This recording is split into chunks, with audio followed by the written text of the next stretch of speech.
Reyes was saddled with 2 personal fouls on that first half. So let's see if he can stay on the court here. Maraming salamat sa inyong patuloy na pagsubaybay sa NCAA. Anton Rojas, Renzo Navarro, and Flo Del Agua, your broadcast team for our 7th game on this Friday.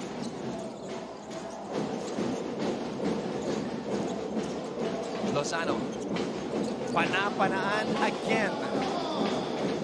That's just very simple for JRU. Tatlong stagger screens yung ginawa nila that time. Tapos very patient.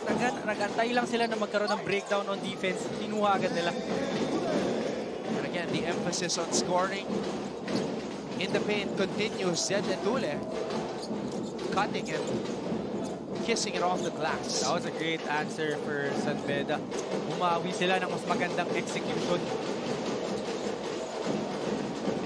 Peñaverde. Corner 3. Jimmy Reyes with the board. Sahonia to a cutting Entule. Celso. Binalik kay Brian. Brian, count the basket plus the foul. That was a good read for Sahonia. If that was the Sahonia last season, I think he would have taken that shot already. But that was a good read for him. Ito yung value ni Jimmy Reyes. You see him draw the 2 defenders and then thread the needle with a pass for Entule. And then, of course, alam na natin to, Brian Sahonia is a bucket. And talking about Reyes, no, we were asking earlier kung ba't siya nilabas agad. I didn't know he was in foul trouble. Pero yun nga, as soon as he went in the game, assist agad ang nabigay niya for San Beda. There's a reason Jimmy Reyes has been starting for Coach Yuri Escueta here in season 101. Oh, and that's the kind of point guard you need if you have these pieces na meron itong San Beda. Sahonia in attack mode.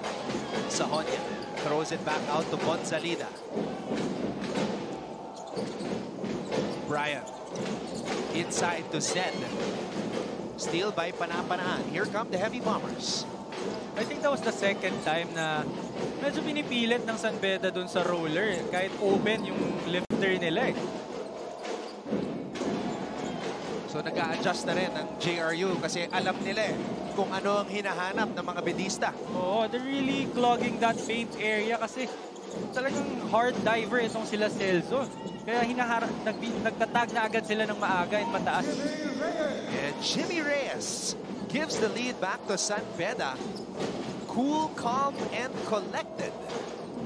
And that's a good recognition for Reyes, knowing na clog niya yung mga divers, sakihin na lang niya. Argente. Dinedepensahan ni Reyes. Argente breaks free. And Sean Argente is able to get that shot to trickle in. Now we get a courtside update from Flo Del Agua. Instead of focusing on technicality, the San Beda dugout called for playing with all heart. Surprisingly, there was no panic at all for the Red Lions. Sabi lang ni Coach Yuri, isa puso nyo yung pagdepensa. He reminded them that there's a difference between playing the game and playing it with purpose. And speaking of purpose, number 11 will be anchoring the second half for the Red Lions. As Janty Miller told me, this is his late brother's jersey number, which is why he is wearing that same number. And coincidentally, it is Coach Yuri's daughter Andy's 11th birthday today. A lot of stake for San Beda, but they remain calm and composed. And right now, the lead is only 1. Back to you guys.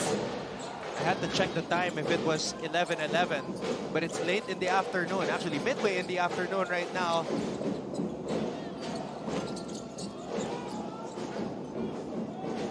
A lot of significance to this day for San Beda. They would love to come home with a W, but Lozano and company are making it tough for the Red Lions. That was a good backdoor for Lozano, but I want to go back to that report by Flo. Itong si Coach Yuri, yung sinabi niya na it's one thing to play, but it's another to play with purpose. And yun yung nakikita natin ng first half sa San Beda. And they're just going through the motions. Kaya siguro nakuha ng JRU yung kalamangan that time. Coach Yuri Escueta continues to instruct his players as they try to claw back into it. The lead of JRU has been cut down to 1.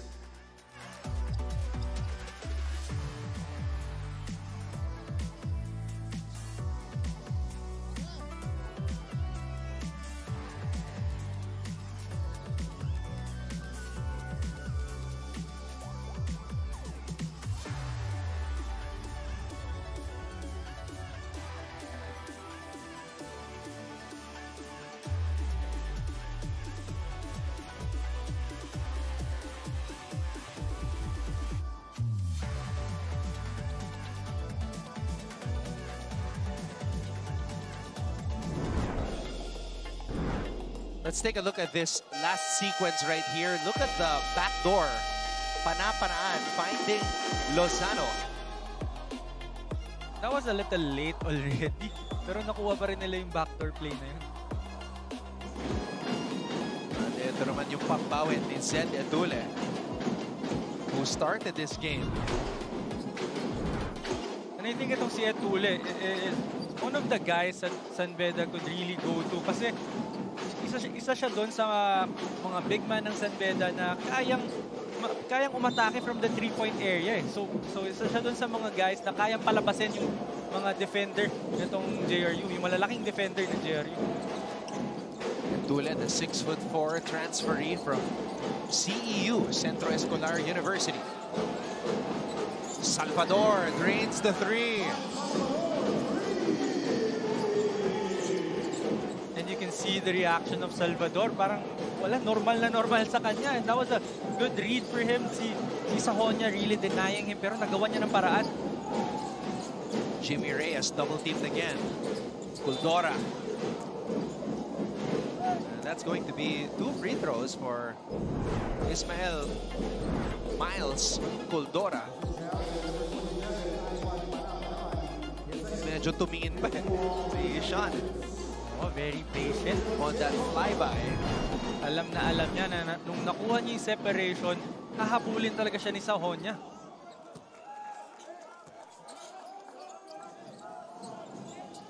Kuldora, second season for the Red Lions.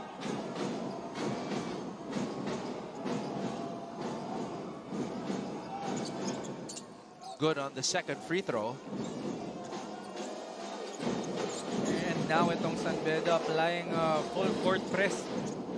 Maybe just to slow down itong execution ng JRU kasi medyo nasasaktan talaga sila.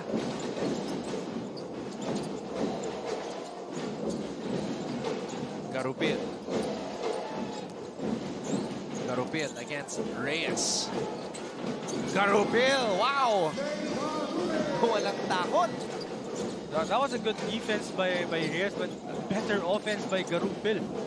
He was right in front of Garupil, pero nagawa niya ng paraan yun. Lina, dinoble team. Edule, that's traveling. What a stop by the Heavy Bombers.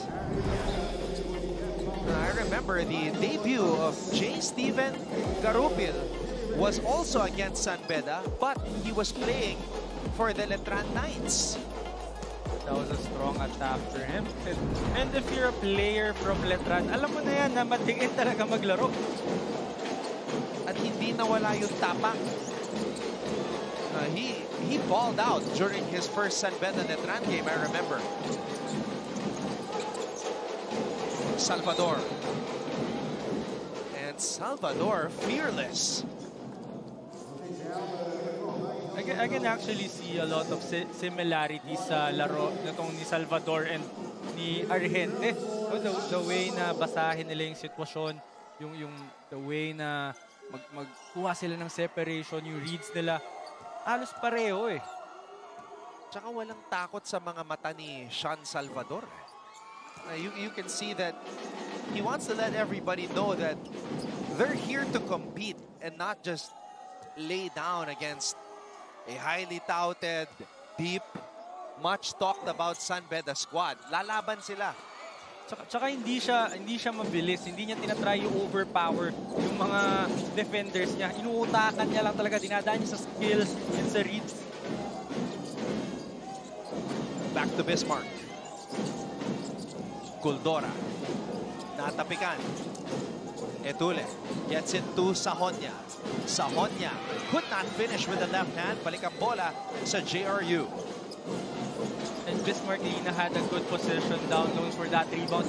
But there were 4 JRU guys fighting for that rebound kaya hindi niya nakuha yun. Salvador. Garupil. Garupil off the glass. Composed. Under pressure. It really amazes me na kung gaano kapasensya itong JRU kasi knowing how young this team is, yung pasensya nila very impressive eh. Kuldora misfiring. Nigel Sahonya for 3. And Kuldora, second opportunity, draws a foul. Babalik sa linya si Ismael Kuldora and Jonty Miller. Let's see who's he going to come in for because he was looking at Coach Yuri and assistant coach Dre Santos. So si Brian ang papalitan ni Jonty. Yes, I think he was supposed to come in for Kuldora, but Kuldora is shooting the free throws, and I think San Beda really needs Jonty Miller to come in already. Yeah. That's why he got Brian Sahonya instead. You would think that the instruction for Jonty is it's go time. Just get whoever you can. Just come in, just go inside the game. It's go time. Kailangan ka na dito. Do your thing. JRU has been doing their thing as a collective unit. You're right. No, if you look at the stats, there's really nobody standing out there. It's just the whole squad working together. Wow. Nakalusot pa yun. And itong JRU connecting on those outside shots and perimeter shots. Pero that time, pumoste pa yung JRU. So we have a timeout. Vince Sarmiento will shoot 2 when we return.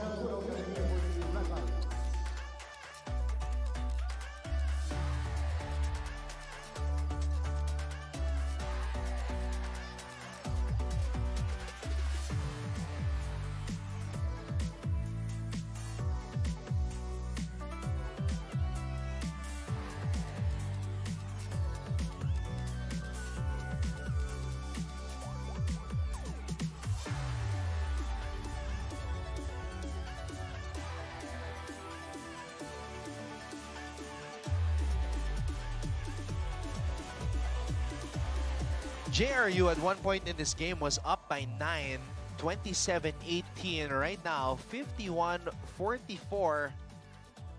And I'm sure the players appreciate the community, yung mga supporters nila na nandito ngayon on this Friday. We're in week number 2 now of NCAA season 101.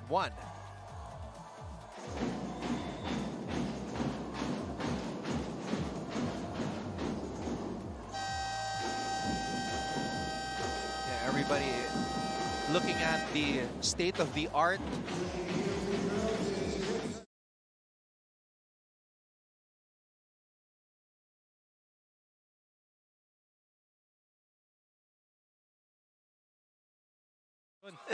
Dito sa laki ng cube natin.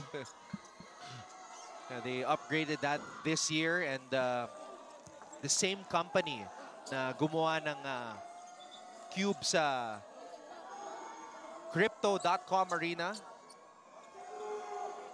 they brought it here to the Philippines, and all of us sports fans get to experience it here at the Mall of Asia Arena. And I think itong JRU squad na to knows that. Kaya hindi nila sinasayang yung opportunity nila na maglaro dito ngayon.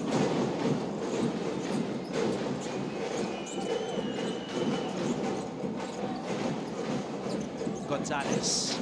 pulls up. Nigel Gonzalez. That was a good shot by Gonzalez, but I think that's the shot JRU wants to give up for San Beda. Kasi naka-drop lang talaga yung handling nila sa ball screen. So I really think that's a shot they could live with. Lina trying to save it. Gonzalez. Can he complete the steal? Gonzalez, yes he does. What effort by Nigel Gonzalez. And those are the types of plays, Renzo, that can get you back in the game. Well, I was about to say na puro positive yung aambag nito ni Gonzalez para sa San Beda on defense and on offense. Cherry on top sana kung na-convert ni Miller yung tira na yun. Kaya lang, it was short.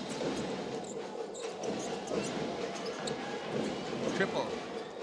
Attempt from the corner does not work. Kuldora getting some extended playing time here. Kuldora loses the handle. Pero mananatili ang bola sa mga medista. Nakakatuwang panoorin yung JRU kasi wala silang pakialam kung sino yung matchup nila. Especially on defense. Wala silang pakialam kung sino yung matchup nila, kung mas malaki sa kanila. They're really gonna defend whoever's in front of them.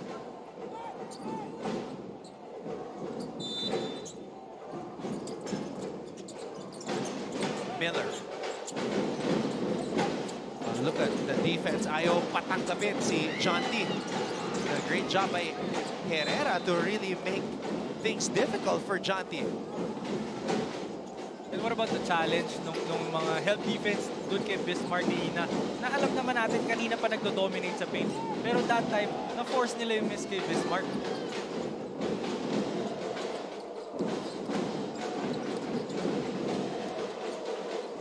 Garubil. Herrera. Back to Steven J. Garubil. Garubil on the drive. Too strong off the glass. It's San Beda basketball. Gonzalez to Bismarck. Garubil on the recovery. That was a good read and good pass for Gonzalez, pero ito nga si Garubil nanggaling pa sa kabilang side ng court for that deflection. Salvador, big time basket over his former teammate Nigel Gonzalez. That was heavily contested, but katulad ng kanina pa natin sinasabi, walang makialam itong si Salvador. Sean Salvador with 15 points.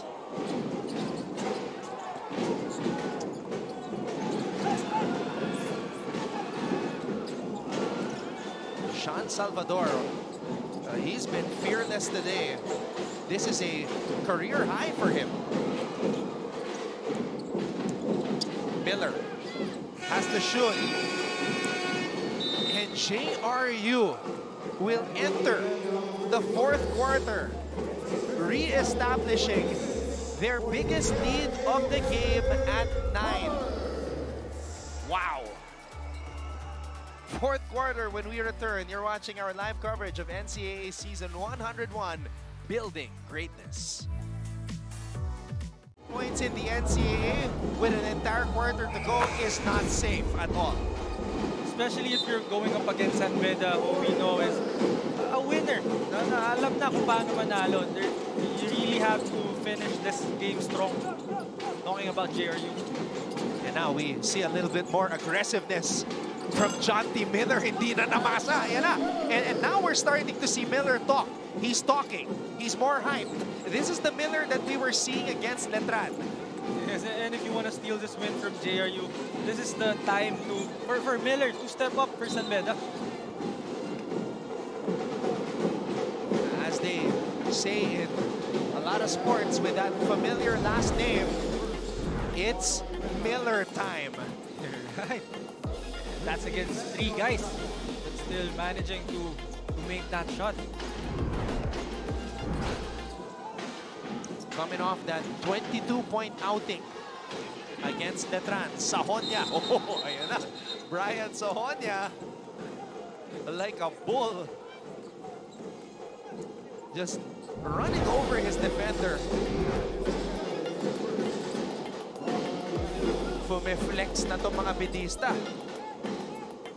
Well, if you're Brian Sahonia, you really need to set the tempo itong start ng fourth quarter na to. Especially na tinatanggap niya na nga yung leadership role na yun. So, kailangan sa kanya mag-start to. Magkasabay na si Brian tsaka si Jonty. And for JRU, binalik na rin itong si Argente. And Lozano is called for a foul as Jimmy Reyes found Zed Etule on that alley-oop opportunity. And I mentioned this earlier. I really think Etule is someone that Beda could really go to kasi sobrang laki niya rin talaga compared dun sa mga 4 guys ng itong JRU. Makibalita muna tayo. Ano ba nangyayari dyan? Let's go to Flo Del Agua. Right now, it is SOS for the Heavy Bombers, and I don't just mean a call for help in order to close this game to their favor. I also mean their game plan being transformed into SOS. Sean into Shan, with Argente being guarded heavily in the past 3 quarters. The offense will be centered now on rookie Sean Salvador. Pero kanina sabi sa akin ni Sean, despite being a younger player, alam ko kung ano ang role ko. Ginuma ko ng coaches not only to be ready, but to be unfazed. Will Sean Salvador prove that age is just a number? We'll find out. For now, back to you, Anton and Renzo. Well, Sean Salvador has been JRU's leading man. 15 points, a career high. And against San Beda here at the Mall of Asia Arena, that tells you a lot about this young man. You're right. Talagang alam natin na he's really up for the challenge. He's really willing to absorb pressure, especially sa mga ganito klaseng game. Pero dito, Renzo, sa pagsisimula ng fourth quarter, majority of the shot attempts coming from either Brian or Jonty. Yun na nga, yung dalawang leader nitong San Beda, talagang nagsistep up na for their team. Kasi ayaw naman talaga nila na ibigay itong panalo na to sa JRU ng basta-basta lang. Jonty and Brian, the 2 leading scorers of San Beda in the first 2 outings of the squad here in season 101. And if you're JRU naman, talagang hindi ka pwedeng bigla na lang magre-relax dito kasi hindi pa to tapos. And I can speak of experience na talagang kahit gaano kalamang mo sa San Beda, hanggat hindi pa nagpa-final buzzer, hindi ka pa safe dyan. Garupil pulls up, in and out. Sahonia is running. He sees Miller on his right. Sahonia drives to his left. Brian Sahonia is leading the charge. And this is something also na JRU can't do. Hindi sila pwedeng bigla na lang mag-isolation dito. They have to go back to what's working for them. They have to execute and be patient with their offense. Sean Argente. They need that SOS that Flo was talking about. What if late in this game ipagsabay yung dalawang Sean? Si Sean at si Sean. Well, hindi na ako magugulat if in the last maybe 3 minutes magsasabay na yung dalawang Sean na yan. Kasi with the pressure na binibigay nitong San Beda, Coach Nani would really need all the ball handlers na meron siya sa kanyang squad.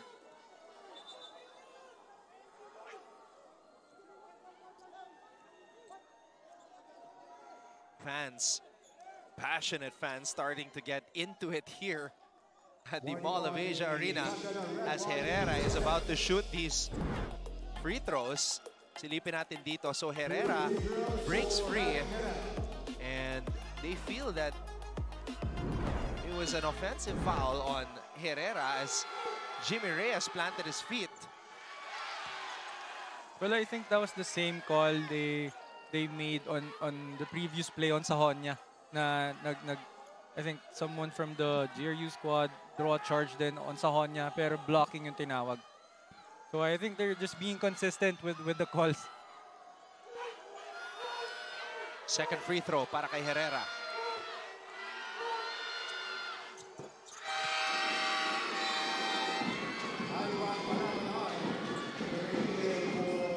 You know, I think, and you should know this, Renzo, iba yung naglalaro ka sa PhilOil at sa mas malaking venue katulad ng Mall of Asia Arena. Oo, iba yung atmosphere kasi dito eh. Parang automatic if you're playing on a bigger coliseum or bigger court, parang mas malaki rin yung at stake eh. And also like the acoustics are different. When players are on the free throw line, the drums aren't heard as much as when you're in PhilOil. So, mas naririnig mo yung mga sinisigaw ng mga fans. Yes, tsaka yung nakikita mo sa ring, nakikita mo kung gaano kalawak yung... So medyo, pag hindi ka talaga sanay, malulula ka dyan. And if hindi ka sobrang nakafocus, talagang mawawala ka eh.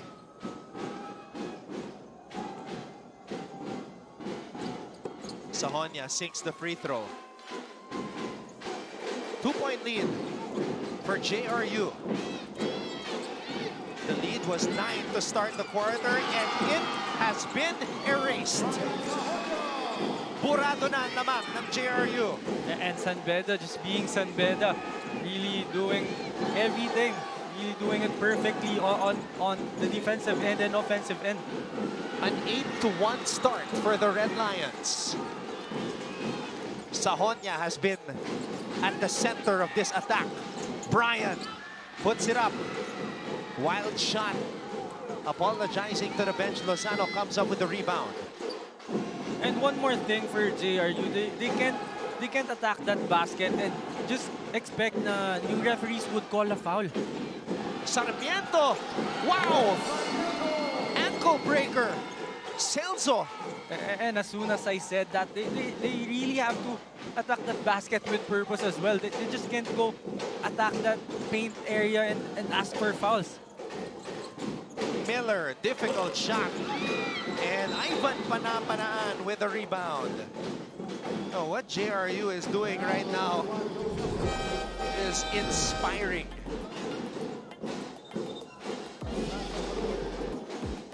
Ito yung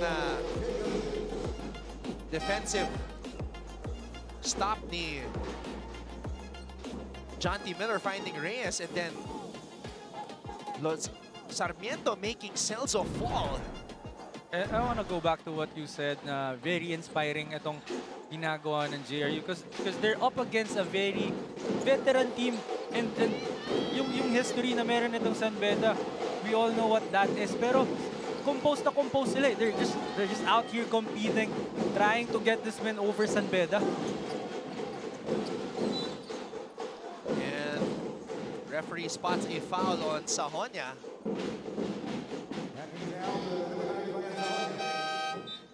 Nigel Gonzalez coming in for adjustment. And you can really see and you can really feel na yung pressure tumaas agad para dito sa San Beda as soon as nag-start yung fourth quarter. John T. Miller taken out of the game. And ito na hinihingi natin for JRU, nagsabay na yung dalawang Sean. Triple from the corner. Lozano overshooting that one. Nigel. Jimmy Reyes. Reyes on the fadeaway is blocked by Panapanaan. Reyes against Lozano now. Reyes on the fadeaway. Celso offensive rebound. Celso is smothered. Sarmiento. Grabe yung disiplina ng JRU. Even with Celso getting that offensive rebound, talaga nakataas lang yung mga kamay nila to challenge Celso. Look at this block right here. A two-handed block from behind by Sarmiento. Oh. And yung momentum ni Celso forced his right elbow straight to the face of Ivan Panapanaan. Oh, actually, it wasn't the elbow. It was part of the forearm. But I don't think there was an intent to hurt because that was really just the motion of him going down. And the fact that he wasn't looking, I don't think he really intended to hurt. Our referee is reviewing it. And Panapanaan still on the floor. Well, Celso is not a small man. So, mabigat yon. And plus the momentum of Celso from the jump going down, yun yung nakadagdag pa. An unsportsmanlike foul called on Joe Celso. Upon review, foul was upgraded to unsportsmanlike. This is huge.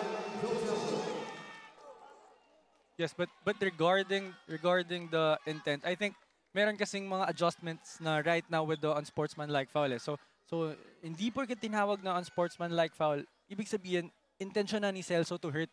Meron mga criteria na ngayon na I think the call was excessive contact lang. Na they should really call unsportsmanlike foul pero no intention to hurt.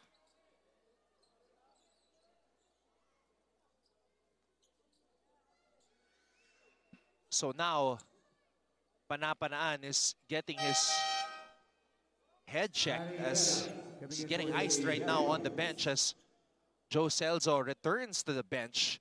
Bismarck Lina comes in for him. May sumigaw, walang sakitan. Yun yung sinasabi ko na you hear the drums less in a bigger venue. You hear the voices more. So merong sixth man yung both teams natin. And when you can hear what the fans are saying, sometimes it gets to your head, right? Yes, lalo kapag ikaw pa yung nagkamali, naririnig mo talaga. Herrera missing on the first free throw. It doesn't help na sa San Beda side pa siya tumitira. The free throws. Dalawang mintes, Renzo. And very familiar ako dyan sa fans ng San Beda na yan ever since high school when I was still playing for San Sebastian Golden Staglets. Very familiar ako sa fans ng San Beda na yan. Talagang yung pag-cheer nila for their team, makaka-distract talaga for you. JRU failing to take advantage of a golden opportunity. Argente, long ball. Lina with the board. That was a good blitz action for Lina. Talagang hindi na nila binibigyan ng look itong si Argente. Here's the set play for Bismarck. Bismarck. And that's going to be another free throw. Bismarck Lina has been a beast. Nasa ball. Itong si Sarmiento.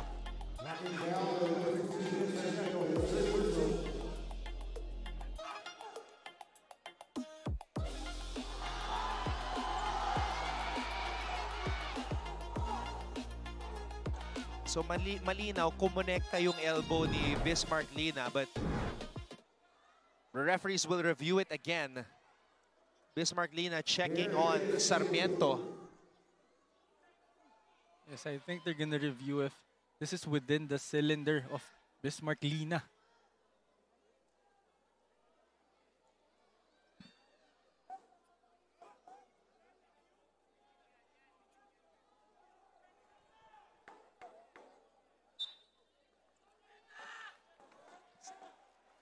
So just a regular foul, like we initially thought. It was just part of the motion of Bismarck Lina. It's like I said earlier, I think it's within his cylinder as the offensive guy. Hindi naman niya nilawet or nilabas yung siko niya.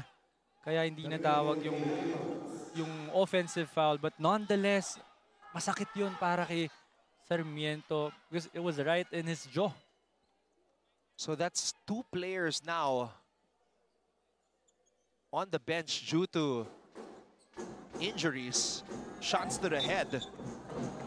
And those two guys are playing big for JRU, so this is going to be a big development for them. But this is also an opportunity for the other guys to show up in this very crucial moment of the game.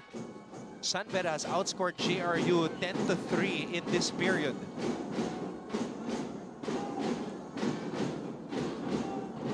actually make that 12-3. Now 13-3.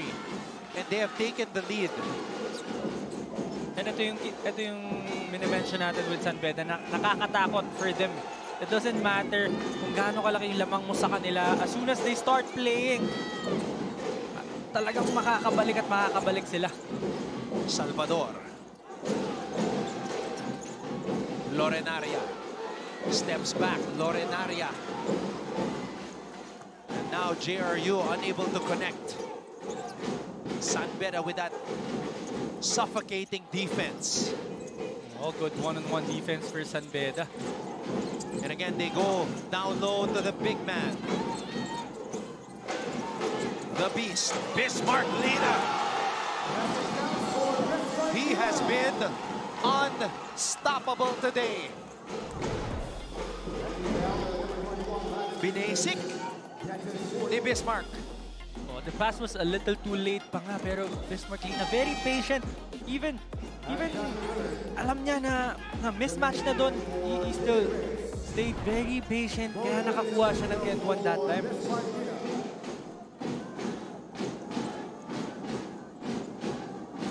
Points in the game for Bismarck Lina.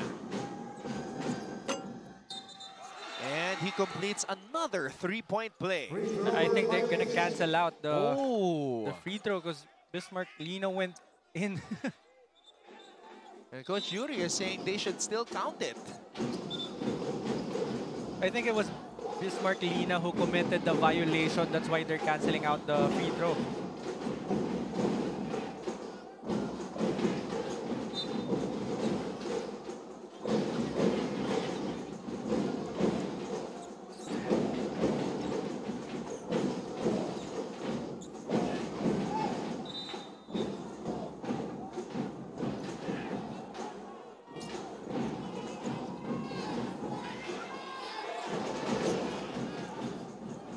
It looks like they're going to review it kung pumasok si Bismarck Lina.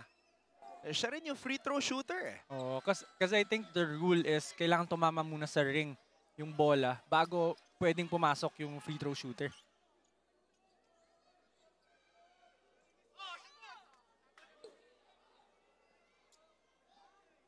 Well, and the fans of San Beda helping out the referees. yeah, well, zoom. Eto. Ayun, tumama muna. So, good eye by Coach Yuri and his coaching staff. It was really too close and I'm really glad na ito yung trabaho natin, hindi yung sa referee side.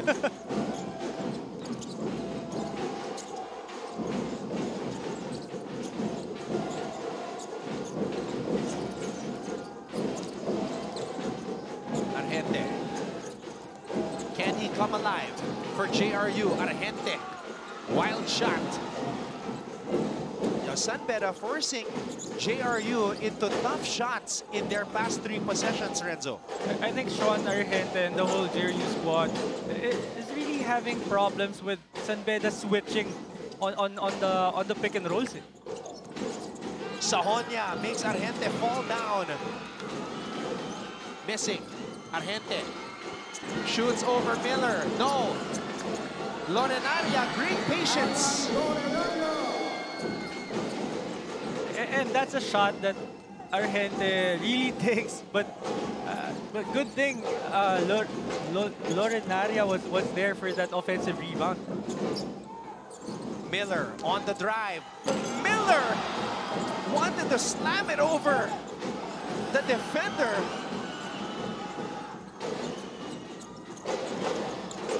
But that's a stop for JRU.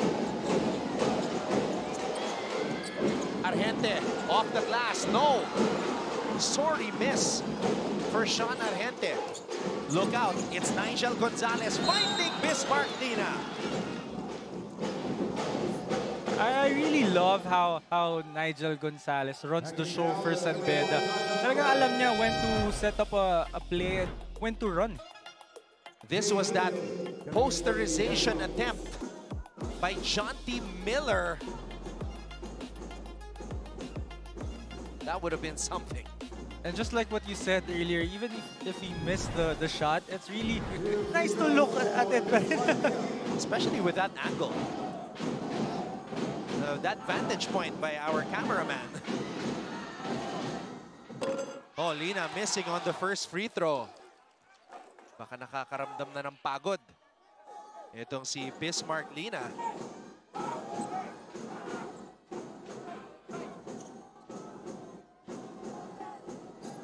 Minutes and 11 seconds remaining here.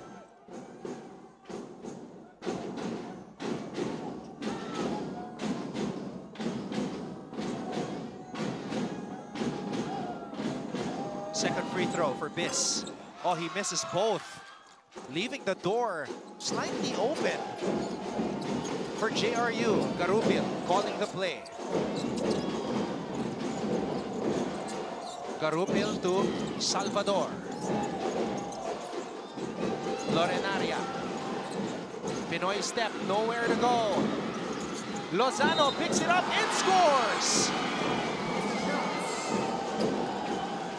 I think JRU had nowhere to go that time.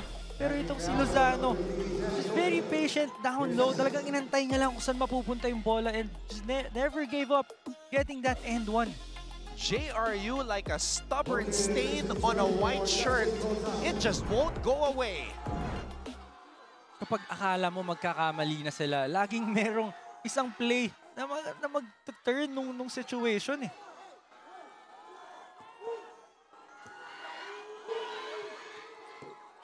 And Lozano completes the three-point play. 63-61.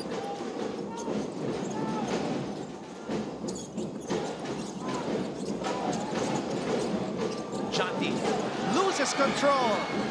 Heavy Bombers are running. Lorenaria. Wow! Parang nabitawan ni Lorenaria pero hinigop ng ring. He's smiling. He's smiling. He knows there was a little bit of luck involved. Lorenaria with a good defensive play and finishing off that fast break. Ang ganda din nun. Nigel Gonzalez stepping through. But again, the presence of Nigel Gonzalez, his full control with San Beda's offense. Very impressive for him. Lorenaria. Salvador. And that is a moving screen. As we cross the final 2 minutes, the 2-minute mark of this fourth period. Ayun o, parang nabitawan ni Lorenaria. But just enough of his fingertips touching that leather to kiss it off the glass. And ito naman yung mabilis na pambawi ni Nigel Gonzalez. And the control of Nigel Gonzalez, orchestrating the offense of San Beda really well and knowing when to attack and when to pass. Gonzalez, 3 for 3. Lozano with a rebound. And it's really nice to see Panapanaan coming back into the game. No Sean Argente on the floor. The ball is with Sean Salvador. Salvador against Etule. Salvador falls down. He's calling for a foul. And now Coach Yuri Escueta calls a timeout with 1 minute and 22 seconds remaining in the fourth.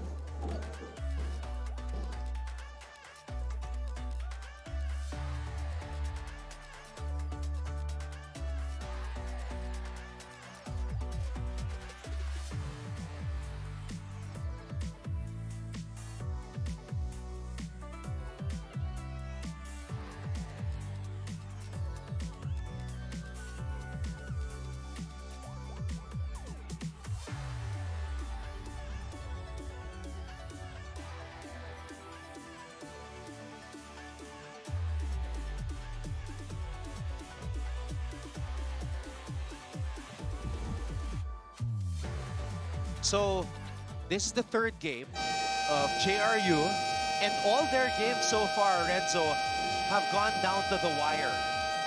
You're right. Yung last game nila against EAC, maraming veterans yung EAC. Pero up to the last second, hindi na-decide kung sino yung mananalo eh. So, itong performance ng JRU so far, I think I speak on behalf of all the basketball fans na talagang very impressive yung ginagawa ng JRU right now. Even though it's been a long time since they've reached the Final Four, hindi mo na pwede sabihin na pag nakita mo ang JRU sa schedule, sure win. No, lalaban yan. And I think this is the youngest lineup they've had in years. Kasi wala nang natira dito sa mga, at least sa batch ko, wala nang natira dito. Let's see what San Beda will do. Gonzalez has the basketball. He gets into Sahonia. Sahonia, quick drive, decides to pull the ball back out. 6 on the shot clock. Sahonia gets into Celso. Back to Brian. Brian launches from the outside. Brian Sahonia with a clutch triple. And he wanted that. Nakita naman natin, paglabas pa lang nila ng timeout, you can see it in his face na ready talaga siya to take that crucial shot for San Beda. Lorenaria. Turnover again for JRU. Back-to-back turnovers.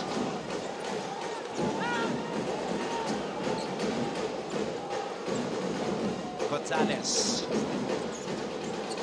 Gonzalez to Brian. Brian wants it.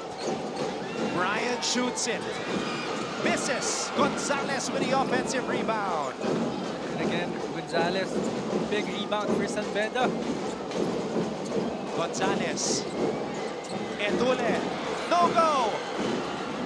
It is JRU basketball with a chance to win it right here. Salvador for 3. Miller with the rebound.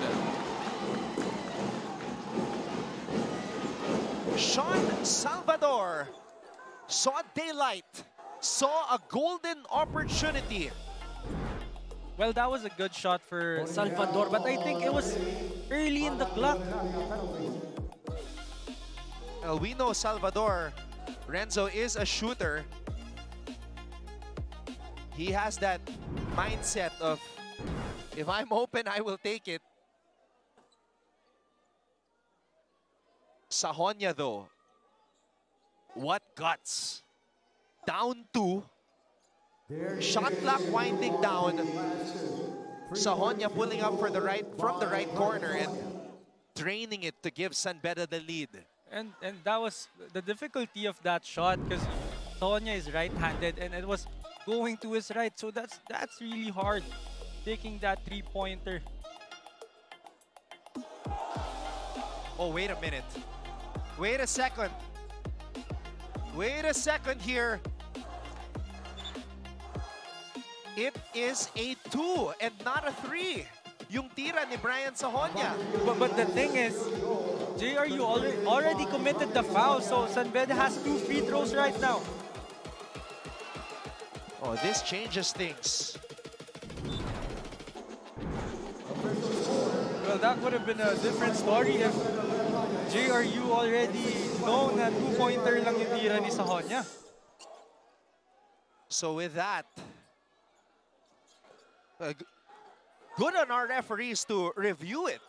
Mas okay nang nakita nila yon rather than, the game continued without not seeing that because it was clearly on the line. It was clearly a 2. Brian's foot was on the line. You're right, and the referees had no chance to review that because the ball was live. Oo. Imagine kung hindi na foul itong si Jonty. And Jonty Miller, ice in his veins. And I also think na si Salvador hindi titira yon kung alam niyang tie.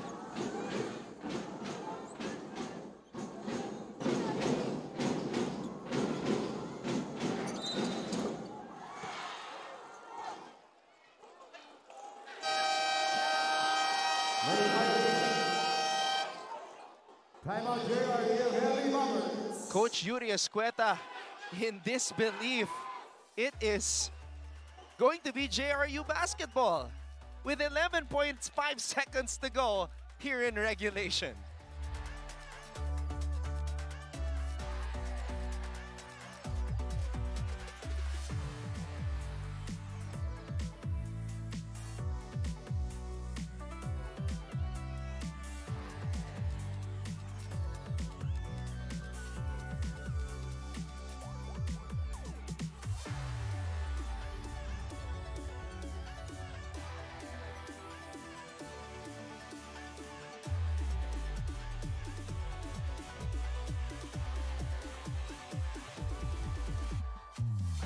11.5 seconds to go. JRU has possession of the basketball. San Beda up 66 to 65. Now, Renzo, in the previous possessions of JRU, Sean Argente was on the bench. Lorenaria turned the ball over. Salvador turned the ball over.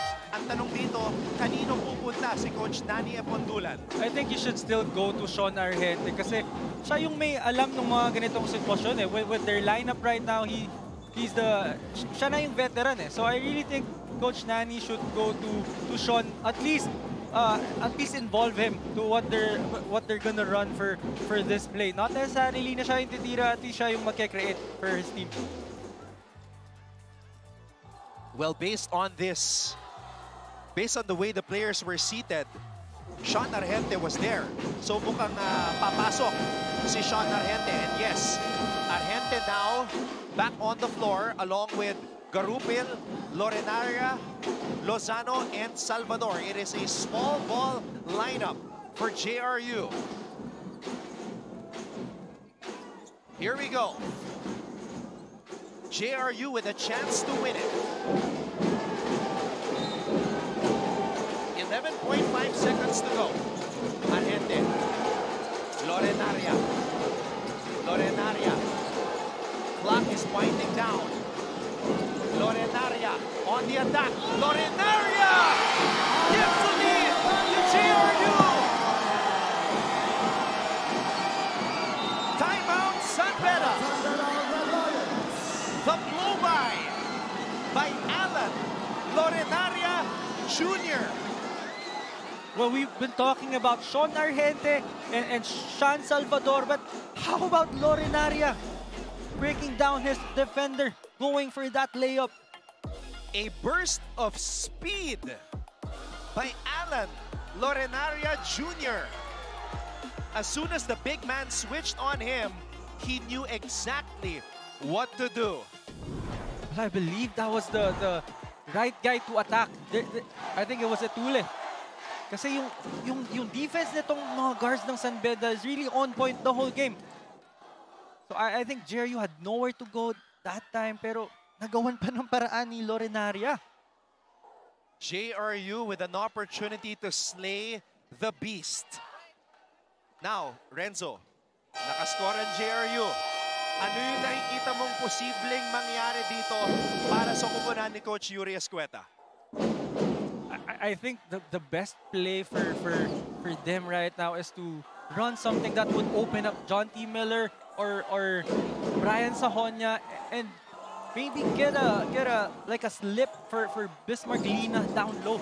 Something quick because this is 2.1 seconds. They really can't afford to get a pick and roll or maybe a one dribble pull-up will do. But I think this really has to be, it really has to be something quick. Here we go. Nigel Gonzalez will throw the ball in play.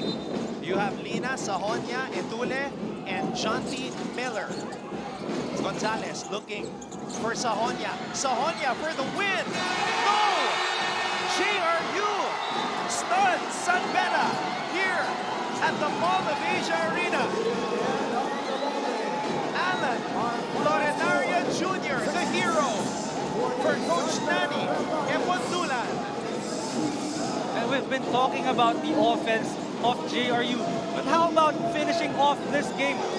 Getting the win against San Beda by a defensive stop. Simply amazing for the JRU Heavy Bombers. News flash. The JRU Heavy Bombers are a problem. Nani Epondulan. He has worked his magic for JRU. And I tell you, Anton, I know Coach Nani he's really smart and he really knows what he's doing.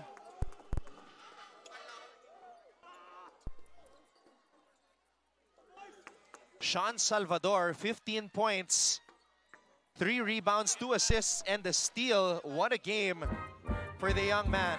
Sean Salvador and Sean Argente, that duo is really the problem for San Beda the entire game.